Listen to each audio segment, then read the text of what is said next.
श्री शिवाय नमस्तुभ्य मित्रों, जय महाकाल, हर हर महादेव। तो मित्रों, कैसे हैं आप सब? आशा करते हैं आप सभी लोग बहुत अच्छे होंगे। मित्रों, आप सभी लोगों को पता है कि 18 नवंबर यानी आज है धनतेरस का बहुत ही प्यारा सा पावन सा दिन। आज हम सभी लोग अपने घरों में कुबेर देवता को प्रसन्न करेंगे, उनकी पूजा आराधना करेंगे, उनसे निवेदन करेंगे। साथ ही में माता लक्ष्मी का भी पूजन करेंगे, जिससे हमारे घर में साल भर माता रानी का वास रहेगा। हमारे घर में धन धान्य की कभी कमी नहीं होगी। और पूरी वीडियो को बहुत ध्यान से पूरी विधि को समझिएगा। स्वयं पूज्य गुरु जी ने पूरी विधि को अच्छे से बताया है कि आखिर हमें पूजा क्या करना है, कौन कौन सी सामग्री लेनी है और कितनी मात्रा में लेना है। मैं यहाँ पर कुछ चीज़ों को बता रही हूँ, आप अपने हिसाब से सारी चीज़ें को ले आइएगा। सबसे पहले तो कुबेर जी का जो यंत्र आता है, कैलेंडर बहुत आसानी से मिल जाता है, उसको आप लोगों को ले लेना है। इसके साथ ही में माता लक्ष्मी की कोई फ़ोटो, मूर्ति, कैलेंडर जो हो वो आपको ले लेना है। पीतल का, तांबे का, जैसा आपके सामर्थ्य में हो आपको वैसे लेना है, लेकिन बस माता रानी की फ़ोटो होनी चाहिए। ये कुछ ऐसी चीज़ें जिनका होना अनिवार्य है आज की पूजा में।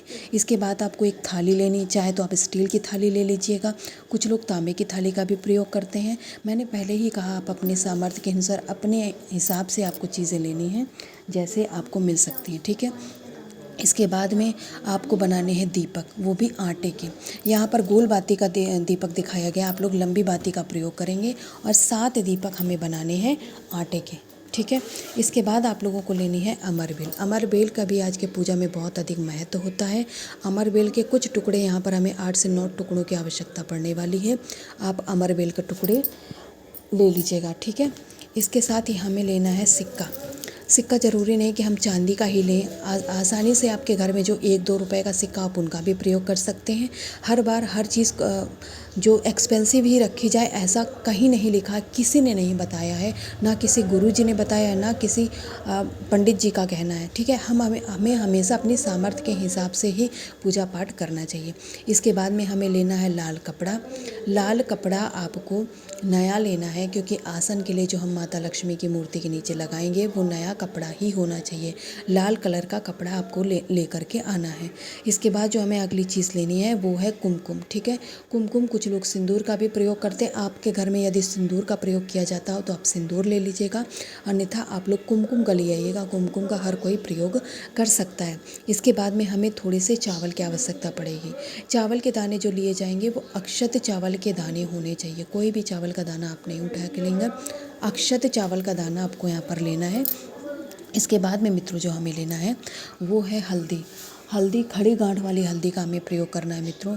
कम से कम 7 से 8 गांठ ले लीजिएगा, और अच्छी अच्छी गांठ लीजिएगा। ख़राब गांठ का प्रयोग नहीं करेंगे, जिनमें कीड़े लगे होते हैं, वो हल्दी की गांठ आप लोग प्रयोग में नहीं लेंगे। इसके बाद में जो अगली चीज़ हमें लेनी है वो है मित्रों कमलगट्टा। आप लोगों को मुझे बताने की आवश्यकता नहीं, क्योंकि आप सभी लोग भली बात ही जानते हैं जो कमलगट्टा है वो कितना विशेष होता है। आज की पूजा में उसका कितना ज़्यादा महत्व होता है। आपको यहाँ पर 8 से 10 कमलगट्टे तो आज की पूजा में ही लगेंगे। ज़्यादा मात्रा में रखिएगा, क्योंकि 2 दिन और हमें आवश्यकता पड़ेगी। इसके बाद में हमें लेना है गंगा जल। गंगा जल तो एक कलश रख लीजिएगा, क्योंकि तीनों दिन की जो पूजा है, 5 दिन की, 5 ही दिन आपको गंगा जल का तो की आवश्यकता पड़ने वाली। अब उम्मीद करते सारी सामग्री आपने इकट्ठा कर ली होगी। अब इसे इकट्ठा करके आपके घर में, जहाँ पर आप धनतेरस की पूजा करने वाले हैं, वहाँ पर आपके घर में जो भी स्थान हो, चाहे मंदिर का हो, घर के अंदर आप किसी स्थान पे करते हो, वहाँ पर आपको ये सारी सामग्री लेकर बैठ जाना है। मान लीजिए आपका घर कच्चा है तो आप लिपाई करते हो, तो थोड़ा सा आप गौ माता के गोबर से लिपाई करके उसके ऊपर गंगा जल छिड़क करके, इसके बाद यदि आपकी पक्की फर्श है, आप थोड़ा सा गंगा जल ले करके आपको पोंछा लगा लेना है, अच्छे से उसका लेपन कर लेना है। लेपन करने के बाद में आपको सूखा आटा लेना है, गेहूं का सूखा आटा। उसकी चौक बनानी है, चौक जैसे कोई लोग फूल, हल्दी की आप कोई भी आकृति बना लीजिएगा। उसके बाद थोड़े से जो अपने अक्षत चावल के दाने लिए थे, उन्हें इसी चौक के ऊपर क्या करना है, आपको छिड़क देना है। हल्दी का उस पर अच्छे से आप बना लीजिएगा, जैसे आप बना सकते हो वैसे आप बना लीजिएगा। बनाने के बाद में अब आपको क्या करना है मित्रों, अब आपके पास है आसन वाला कपड़ा, ठीक है, स्टील की जो थाली है। बाकी सारी सामग्री आपको अपने उसी स्थान पे रख लेना, ताकि बार बार आप पूजा के बीच में उठ कर कोई भी सामग्री लेने ना जाए, ठीक है। कोई भी सामग्री बार बार हमें उठ कर नहीं लानी है। आपने जो थाली ली है उस थाली को रखिएगा, उसके ऊपर जो आसन का कपड़ा लिया है कपड़ा रखिएगा। इसके बाद आपको उस कुमकुम से स्वास्तिक का निर्माण करना है। स्वास्तिक बना लीजिएगा। स्वास्तिक बनाने के बाद में माता लक्ष्मी की जो आपने फ़ोटो ली है या मूर्ति ली, उसे स्थापित करने के बाद में 2 सिक्के जो आपने लिए हैं मित्रों, वो दोनों सिक्के आपको रख लेना है और दोनों ही सिक्के के ऊपर थोड़ा थोड़ा सा कुमकुम लगा लीजिएगा। बाकी सारी जो आपने पूजन सामग्री रखी ली हुई है सारी एक जगह पे रखेंगे मित्रों।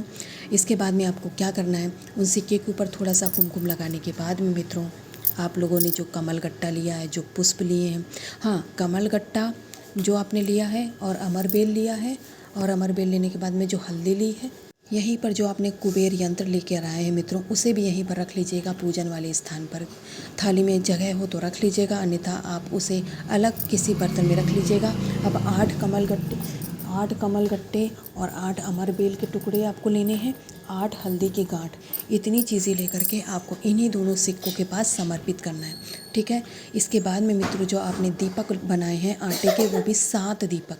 यहाँ पर मित्रों जो मैंने इमेज लगा दी है गलती से, इसमें गोल बाती का प्रयोग किया गया। आप लोग गोल बाती का प्रयोग बिल्कुल भी नहीं करेंगे, लंबी बाती का प्रयोग करेंगे। लंबी बाती के आटे के आपको 7 दीपक लेने हैं। इसके बाद में हमें 1 मिट्टी का भी दीपक लेना है। मिट्टी के भी दीपक में आपको लंबी बाती का प्रयोग करना है, ध्यान रखिएगा मित्रों। 7 दीपक आप बना करके यहाँ पर माता लक्ष्मी के सामने 7 दीपक स्थापित कर दीजिएगा।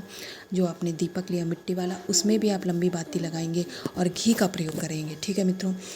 आपको माता लक्ष्मी के दाहिने साइड आटे वाले दीपक और बाएं साइड वो वाला दीपक जो मिट्टी का लिया उसे रखिएगा। और मित्रों जो अब दीपक जलाएंगे आप माता लक्ष्मी का, कुबेर भगवान जी का ध्यान करके जलाएंगे। उनसे अपने घर में स्थायी रूप से निवास करने का निवेदन करेंगे। दीपक जला करके माता लक्ष्मी की आराधना करेंगे, उनकी विनती करेंगे और उनसे विनती आराधना करने के बाद में उन्हें अपने घर में आने का न्योता देंगे मित्रों। इसके बाद में आपको दीपक माता लक्ष्मी के सामने स्थापित कर देना है। इसके बाद मित्रों जब आप पूजा अर्चना खत्म हो जाए, दीपक बुझ जाए, तो सारी सामग्री को उठा करके संभाल कर रखिएगा। अभी इनका में विसर्जन नहीं करना है, मैं अंत में बताऊंगी एक लास्ट वीडियो में कि आखिर आप विसर्जन कैसे करेंगे। तो मित्रों मैंने पूरा प्रयास किया आप लोगों को पूरी विधि को समझाने का। अगर कोई गलती हो गई हो, कुछ ना समझ में आया, तो कमेंट सेक्शन में कमेंट करके पूछ लीजिएगा। महादेव जी का आशीर्वाद सदा पर ऐसे ही बना रहे। श्री शिवाय नमस्कार।